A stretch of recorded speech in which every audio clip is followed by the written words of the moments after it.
What's up? I'm going to try to make this short. It's kind of late for me and I'm ill prepared, but we're going to make it. This is episode 3 with my friend Amelia Pierce. Amelia lives in a tiny home on a farm, kind of out in the woods. And she's 26 years old, just like I am, and how lives a totally different life and has a really cool perspective on life. And she has some really cool wisdom to share with the world. So, without further ado, Amelia Pierce. All right. Whoa.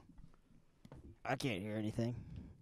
Hello? Hello? Oh, there you are. It might be because your hat is covering your ears. That could possibly be part of it. Just a guess. All right. So, hello. Hello. Oh, I might need to turn this one on.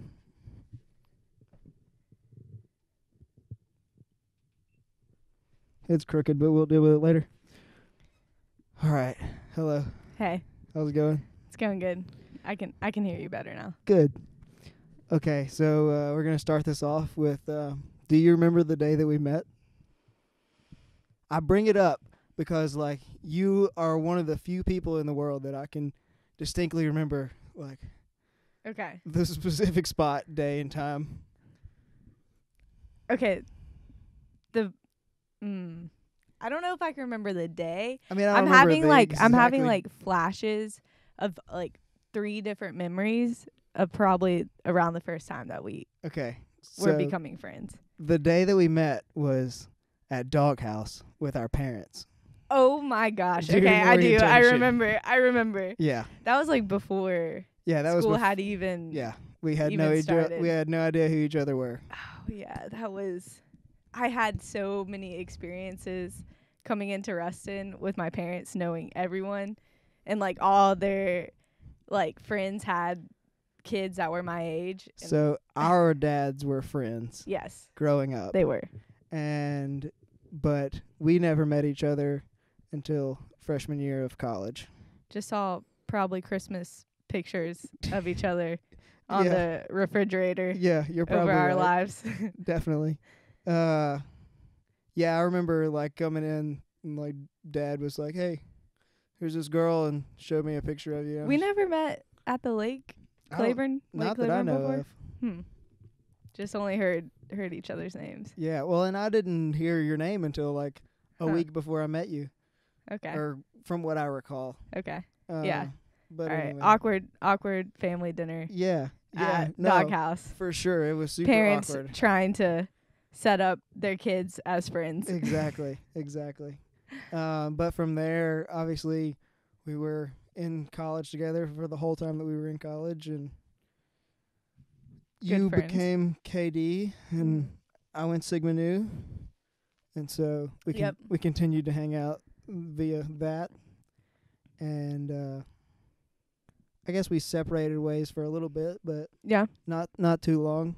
About probably junior, senior year yeah, of college. I went one way. You stayed one way. Indeed, I did stay one way. Yeah.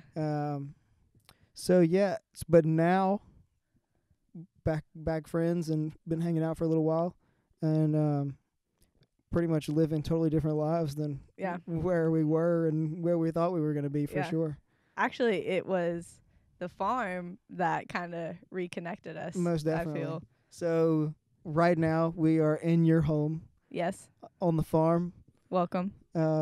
Would you, I guess, Farmerville, you or Bernice, Yeah. Bernice. somewhere between? Somewhere between Highway 2. Yeah. Right on the lake. Yeah. The property backs up on Corny Creek, which is the original creek that dammed up Lake Darbone. So it's about 150 acres. Got a little swamp, a little hardwoods, pine, meadow, grassland, all that.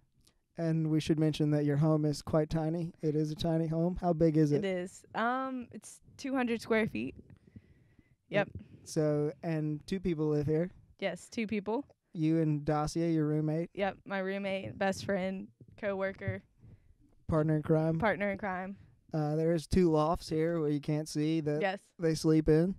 It You is might be able to see the ladder. No, I don't think so. I don't know. Maybe. Climb up a ladder.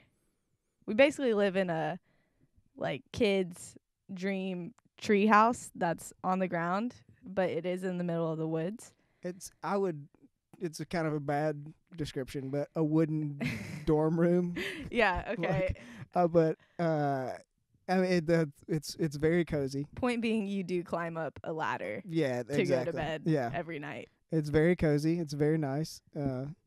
And you've made improvements to it since you've gotten it. I have put floors for the first year. We just had the plywood on. It's actually like a shed that you see on the side of the road.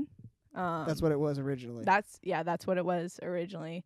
I'm the second owner of this house. It's had owners before. A lot of love has gone into this house. Yeah, go ahead. Who are the first owners? Lauren and Aaron Jennings. Jennings Apiary is here in Ruston. They sell honey and other products. Good friends of mine. For sure. And great people. Yeah, great people. And they lived out on this farm. And we bought the house from them about a year, I don't know, a year and a half ago, maybe, getting on close to 2 years at some point. I don't know. I don't keep track of time very well, but yeah, we have floors now, insulation now. Yeah. So going into the second winter and trying to keep the place warm. Much more of a home than a shed now. Yeah. So what do you do on the farm here? You guys raise chickens and have some vegetables as well. Pretty large vegetable garden, actually. Yeah. It's like a farmstead, so like a farm and homestead all combined. We have vegetables. We grow our own vegetables. For a while, we were trying to sell, doing CSAs and selling vegetables, and then we got into the chicken business and started raising free-range chicken and selling that to restaurants in Monroe, one in Shreveport, and selling at the farmers market here in Ruston. We've been doing that for about a year, and that became our main thing. And yeah, I don't know. It was we went into the chicken business just kind of wanting to like learn, and we saw that there was a market. No one was doing free range chicken that was healthy and locally foraging. Yeah, local free range chicken. So we just were like, all right, let's try this out, and it's been really good. So let's back up a little bit. Yeah. How did you end up on the farm? Where did the idea come from? When did the dream begin, I guess? Or was there ever a dream? So, yes and no. Like, I feel that, I guess you could say it officially started probably about 2.5 years ago. But it's kind of like always made, like when I got out here, it was like, oh, this is what I wanted to do probably my whole life. But so like just after you graduated college? Yeah, actually like 2 years after I graduated college, I spent 2 years. How long have we, I guess we have been out of college for a while now. It's coming up on 2015 when I graduated college. Same. So coming up on 4 years. Yeah. But I worked at an organization, nonprofit organization for 2 years, and then I moved out here. So I've been out here for going on 2 years. And the interest in farming and the networking and connection with the community here started 2 years ago. But like I said, once I got out here, I always knew it was going to be working and doing something outdoors. I thought maybe like some kind of backpacking, like wilderness instructor, wilderness like first aid responder, something like that. And then because you've been through those experiences before, you've been backpacking. Backpacking's like spent time in Alaska and all kinds of stuff. Yeah, backpacking's like always been my number one love, hobby. Was that something that y'all did as a family growing up? Or what? So growing up, I grew up like 40 minutes from the North Georgia mountains, start of the AT. And my parents took us camping most of my life, and I got into backpacking, which is different than camping. For sure. And I got into that kind of by myself, and went to Alaska for a month and really got like some good training on that. What you were part of a program there in Alaska? It's called Knowles National Outdoor Leadership School. It's a really awesome program. Recommend it to anyone who can find the money to do it. If they just want to go and learn and feel really like just learn the basic things you need to know about backpacking and out, or in so many different skills. So yeah, I did that, and that kind of just launched me into backpacking on my own, leading little trips by myself with friends, taking people for the first time backpacking. So how old were you when you went to Alaska? I was 17. So Yeah. old enough to know what was going on, and that really lit the fire. Yeah, definitely. And so I love backpacking, been doing that. And then when I started getting into farming with this organization I was working for, I was in charge of getting college students connected for like an outreach program with local farmers. And then eventually that evolved into helping start a urban garden with the city and this organization. And so that all kind of got me into farming, and it just sort of made sense. And my family's been in Lincoln Parish like forever, and they were farmers, and so it felt right like to do something like that. So you said that you kind of got involved, I guess. Where did you find the connection to get out here, I guess? That's a good question. Okay, so when I was saying about leading students out to work with local farmers, the guy, Steve, who owns this property, we got connected with him because he was doing work out here, and we got connected with him through the Jennings, which were the people that lived here before. I just knew them like mutual friends. And they're like, hey, you can bring some students out to this farm. This guy would really love it. He'd love for y'all to come and help with some projects. And so we started coming out here, me and Dacia, and bringing a group of students. And we just started. It's so random. We probably came out here like 3 times and just like totally connected with Steve. He's this like older guy in his 60s, has owned this land, has farmed it, does just like multiple things. He has a weird alias, just doing all sort of different things. And he had talked to me and Dossie and was just asking us what we were doing, why we were interested in farming, and where we were going to go after this job. And we were saying we're going to do a program called Wolfing, which is where you go and you work on. It's like a work exchange program. You go to any farm on this network, and you can go and work and eat their food for free and work for them for free. And it's kind of like a learning program. And he was just like, well, like, why don't y'all move out on the farm? You can work my land. I can teach y'all what I can. He's like, you can make money off of it. And he's like, I just really am passionate about teaching young people your age about farming and about living off the land, because it's something that's being lost. And that we were just like, I guess we were crazy enough to be like, we were sitting out on the porch on the shed, like the workshop out on the farm, and it was like pouring down rain, and he offered it to us, and it was just like, we didn't even know that we were going to be able to buy this house. Like, I thought I was going to live in this old like trailer on the property.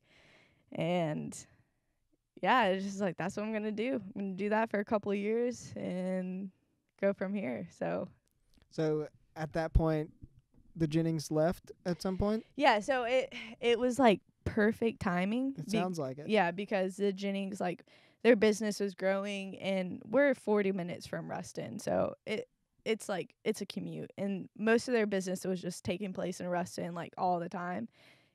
And so they just felt like it'd be the best move for their business to go back in town. And that was literally the same time that we were planning to come out here. And so they're like, well, why don't you buy the house? And yeah, take the house. We're going. Um, so we did. And That's awesome. yeah. So I guess after that, you just were working out here for how long? Yeah, so I mean, you didn't have another job, I guess is what I should say. Like I didn't have a job for finish my job that I was previously working at. We both moved out here. Dacia got a job as the market manager, Ruston Farmers market manager. So she was doing that. That was a part-time job, kind of more like a full-time job. And then I was just out here, and I was like, all right, like, I'm going to live on this land, work on this land, and work my ass off to try to make some money. And the good thing was you eat, like, most of your expenses, you have insurance and car insurance and phone bill, but I paid for the house, so didn't have any other bills to pay. Yeah. And all I had was I have the food that I'm farming here. So not to say that money wasn't like tight, like Yeah. it was like really tight. You didn't necessarily have a whole lot of debt. No debt. It's nothing like seriously tying me down. And so we just like figured out a way to live really like poorly to get business started, and started off, like I said, growing a vegetable garden. Spent hours just like every day reading, watching YouTube, just like millennial, like just trying to figure out how the fuck to farm. But you were still like, you had the passion for it. So yeah. Oh yeah. Was it, I guess, was it a passion for it, or was it like, all right, like feast or famine, like I have to learn this, or I'm gonna so like go find a desk a little job? bit of both. I do have passion for it, like 100%, but I wasn't like. Was that like day one, or was that something that developed? It might have developed. I guess like I wasn't like on fire. Like the fire of passion wasn't getting me out in the field. I think like it was crazy when I moved out here. It was like every day I just like took it in and lived it, and like I was happy for it, and like I knew that there was nowhere else that I wanted to be, and that there was no other option that I really had in front of me. And so I was like, I'm just going to learn how to farm. Like, and the passion was there, but I wasn't like overly like zealous. And still I'm not overly zealous for like farming. I just love it, and I'm like, there's no really better way of living for me. It's not gonna hurt you to learn. Yeah. No, and if I can make money off of it, yes. Yeah. And so yeah, started vegetable farming, and it went pretty good for my first time. Chicken farming went better. You didn't have the best face whenever you said that. Yeah, well, there's a lot of mistakes, and actually where we're learning experiences. Yeah, learning experiences rather. And we live in a very intense climate out here. Yeah, for sure. Like, people do not realize that this area is like, it is an intense like tropical area. Tropical might not be the word, but it's a really high microclimate, and rains harder here, it's hotter here, wetter here, like the weeds, the fungus, like everything just like thrives here. For sure. And so all the invasive species. Yeah. So yeah, I started farming, and yeah, it just opened up a door. It just allowed me to live the way I've always kind of wanted to live, but I didn't know how to do that. And farming gave me the opportunity to do that, I guess. And so, but now you have a nice job where you have gotten to be able to use what you've learned over the past couple years. Yeah. Into a daily thing. Yeah. So, I now work at Louisiana Tech Greenhouse as assistant supervisor there. Which is the university that we attended and graduated from, and our parents graduated from, and our alma mater. Yeah. Right down the street from my grandparents' house is the university where I work. I never thought growing up as a kid coming for Thanksgiving, seeing Tech Farm, that I would be working there. Yeah. So yeah, it's a full-time job. So I'm now not on the farm working full-time. What's your title? Uh, assistant laboratory greenhouse supervisor. All right. I think all those words, I might have mixed it up. You could probably say it about 5 different ways. Greenhouse laboratory assistant supervisor. What is your day to day? Day to day Changing. Changing. Yeah. We're in between seasons right now. So we're getting ready to we've started a bunch of flowers and any kind of spring But you just got plant. through with the big season. Yeah, so our biggest crop that we grow at the greenhouse is poinsettias. And that's a tradition that's gone on for like a really long time, yeah? Yeah, as long as I know of the greenhouse. I mean, I saw the other day that I guess maybe Lauren redid the logo, or somebody redid the logo. Lauren. And she's the past really logo talented. had poinsettias on it. Yeah. Like that was the staple. That was the image. That is like what really funds the greenhouse, is our poinsettia cell, and we're one of the like largest growers and sellers of poinsettias in northern Louisiana. We sell like around 4,500 Wow. this year, and I think we have for the past couple of years. I'm new, so I'm still learning the history. For sure. But yeah, that's been like we actually today, so we finished selling all those poinsettias right before the Christmas break, and then today we just ordered a new round of poinsettia trees that will come in right after Easter, and we'll like hit the ground running again and start poinsettias all over again. Wow. So that's something new to you, like yeah, very very new to me. Totally different than the other stuff that you've experienced out in the field. Yeah, greenhouse is like a whole other world. Although we have a little like man-made like small greenhouse out here on the farm, and so I've done a lot of germination and seed starting out there, but nothing like compared to this system where there's like all different things going on. Fans, heaters, just like fertilizer. That's a new thing for me. Yeah. It's just a different world. Because you say fertilizer because it's just like you've just taken life as it's come to you, rain, whatever. Yeah, well, yeah, that's true. For one, we have like nature here doing a lot of the work, where in the greenhouse it's way more it's a controlled nature, essentially controlled environment.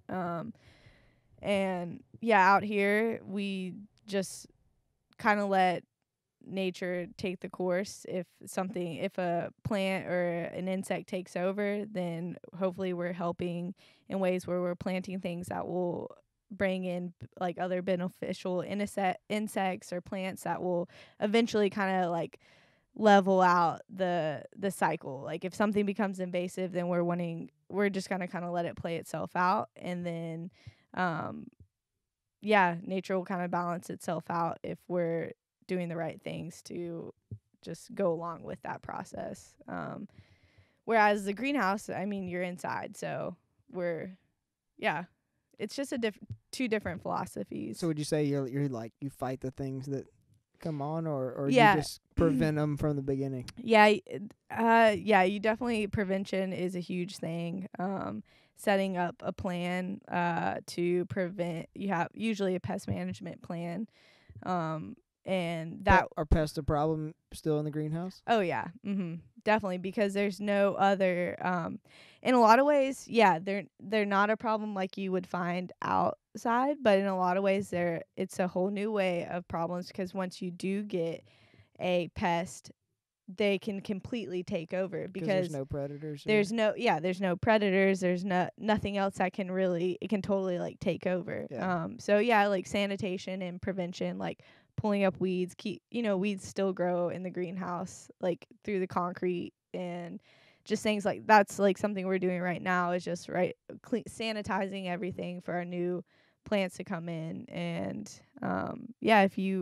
implement a plan and you follow it, hopefully you reduce your pests and different factors that could ruin your crop. So Fair yeah. enough. So you have like students under you, yeah? Yeah, got five student workers. How is They're that? awesome. How is that like being like halfway fresh out of college and having college kids? It's actually pretty normal now that, like, as I'm thinking about it, because when I left college, like actually left college, in 2015, I was again working in a nonprofit that was centered around College based. college based, like or Louisiana Tech. exactly. So it's definitely similar feeling. And new in the way of like a whole different field. And it's something I'm still learning, and I have like the position and more like knowledge to be able to lead these students, but in a lot of ways they also teach me, because they're in the classes right now, getting the degree in ag and different things. And so because you didn't study biology or No, agriculture or I didn't. anything like that. No, it's just more of like an innate thing inside of me. I really have to tap into my ancestral roots. What was your undergrad degree in? Family child studies. Okay. Yep. Just to put that out there. Yeah. Just like took that like where was the motivation behind that? Motivation behind family child studies. Yeah.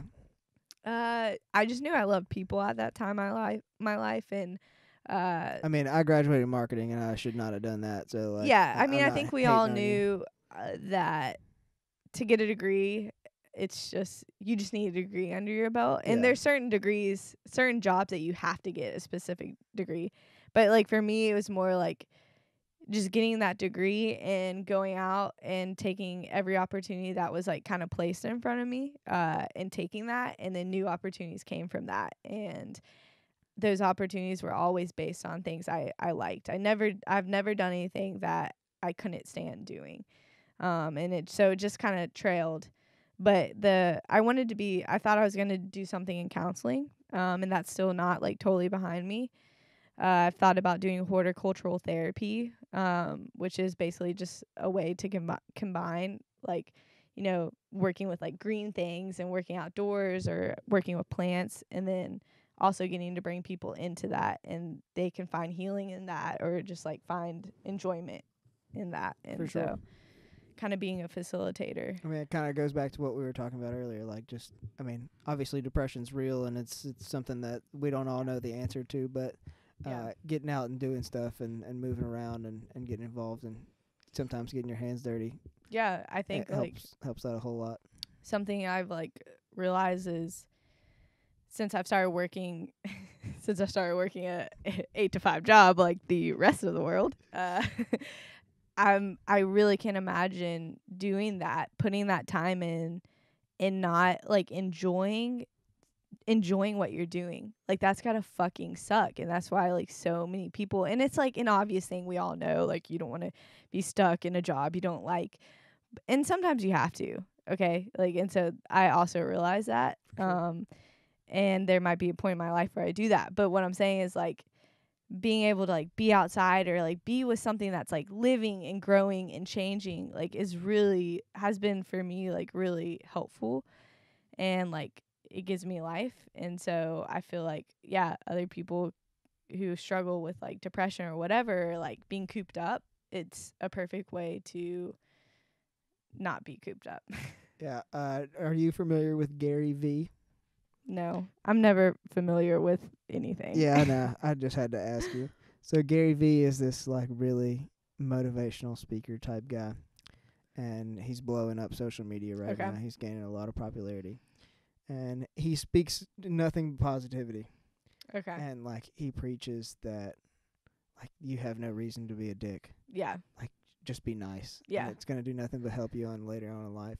But he was talking about like the key to life is not success. The key to life is being happy. Yeah. Like it's happiness. Mm-hmm. And like it doesn't matter how much money you make or how many followers you have or Yeah. how many people listen to your podcast. Right. It's about like enjoying what you're doing and being happy doing it. Yeah.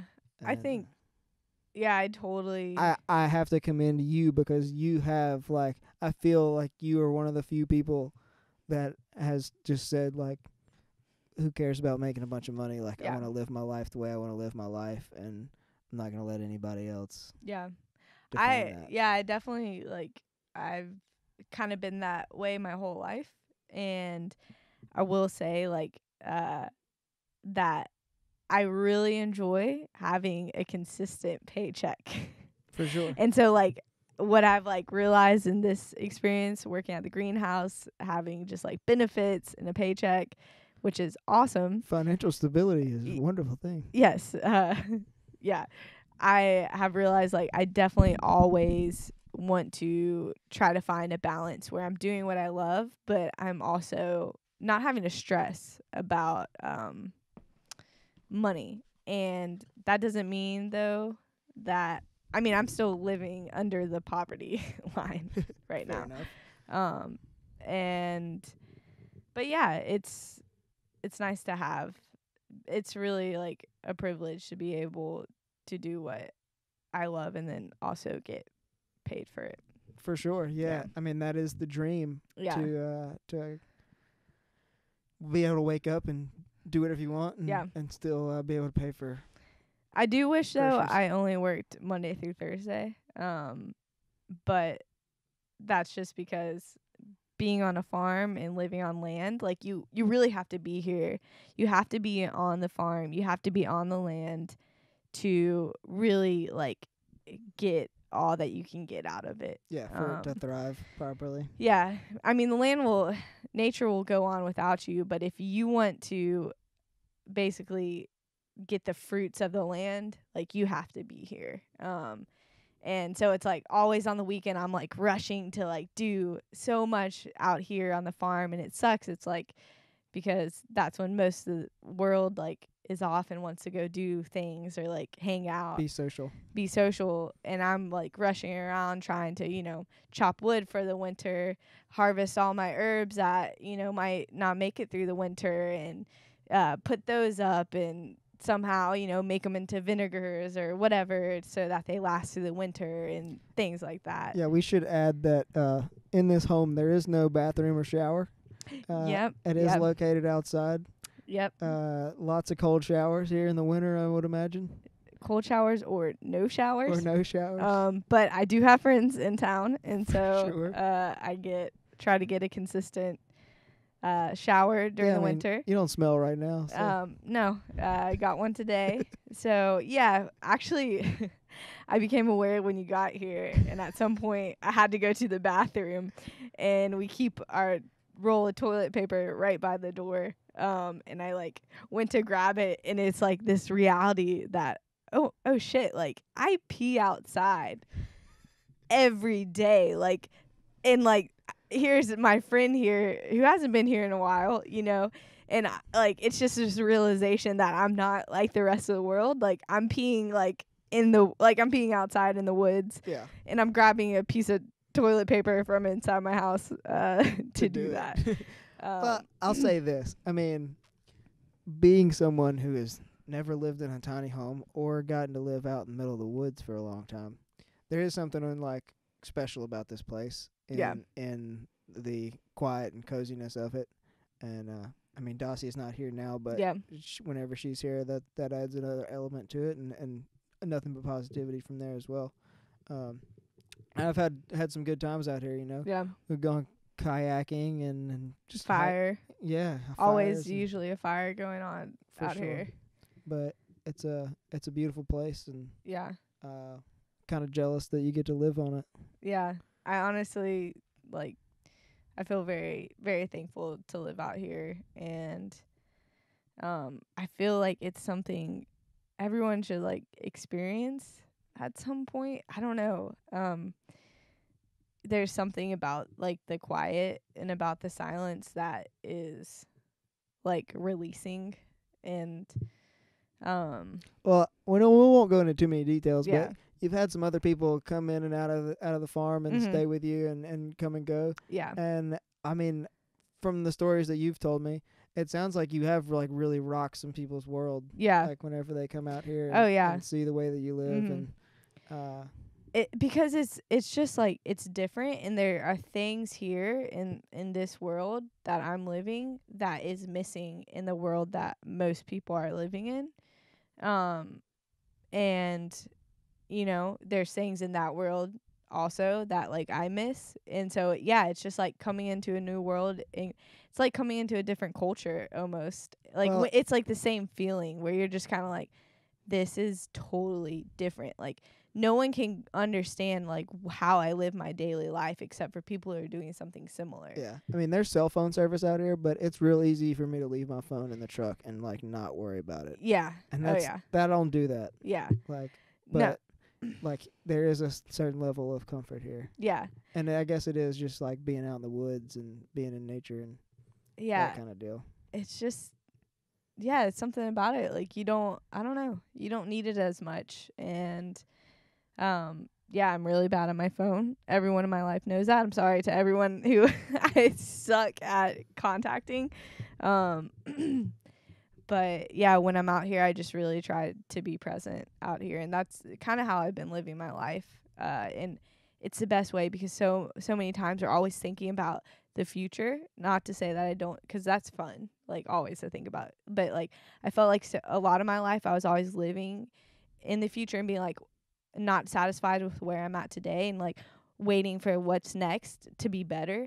And it's like, since I've been out here, I'm happy here. Like I have dreams, but I'm just like totally cool being where I'm at every single day here.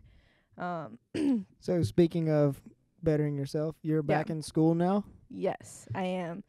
studying. Yeah, I'm back in school. I am studying. Well, I don't know. I'm taking plant science classes. I get like 95% off tuition now that I'm an employee for tech. So I decided I was going to take plant science classes. Are you going to class or is it online? I'm going to class. Yeah, I'm taking a pest management class right now. And I was like, I might go back. Is that strange to be back in the classroom after a couple years off? Yeah, it totally is. But I have like such high expectations now that I'm back into school. I'm like, I'm going to be fucking awesome. Yeah, for sure. It's like my first test, I put the expectation that I would get 100. I was like, I'm going to make, like, if I'm paying, this is going to be my profession, so I better be the best fucking student in this classroom. Yeah, like, for sure. I want to get 100 in this, and no, I missed one problem. Ooh. Got a 97.5. Tough. Yeah. And it was like, the answer was right, but it wasn't the answer he was looking for. So, honestly, and that's fair. If you want to have 100, you want to be the best, like, you got to be able to do that. For sure. Yeah, I'm going to take probably a mix of plant science classes and some forestry classes, like, just to be able to better identify plants. And so not necessarily pursue another degree? No, not right now. I think I'm just going to take classes. I've learned that it's more about the knowledge I gain. For sure. And if I can go out into a job and be confident about the knowledge I have, improve myself on that, it'll be just enough to say that I took these plant science classes, at least for now. And if I want to get a higher pay grade, then I'll go and get a master's. And hopefully by the time I do that, I'll know more of what I really want to do, rather than the general being in this field. So that's just kind of where you're at right now. You don't necessarily know where you want to go. You're just kind of... Yeah, I think I'll probably continue if and when I leave Ruston, I'll continue to look for greenhouse jobs because I already have a base on that. And then maybe from there, continue and maybe get, I don't know, like a horticultural degree, and then I don't have to just be in the greenhouse. But I just kind of want to stick at the greenhouse and see what things I learn, because there's so many things I can learn in that setting, and that could lead me on to go and do something else. And so, because that's kind of been the general formula since I've left college.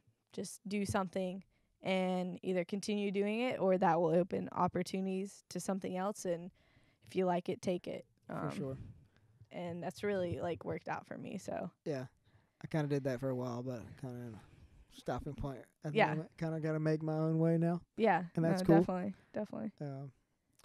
Well, that's pretty much all I have right now. Yeah. I really appreciate you. I appreciate you. Allowing me in my your home, in your home, and You're welcome. and doing this. Hopefully we can do it again later down the road. Yeah. And yeah.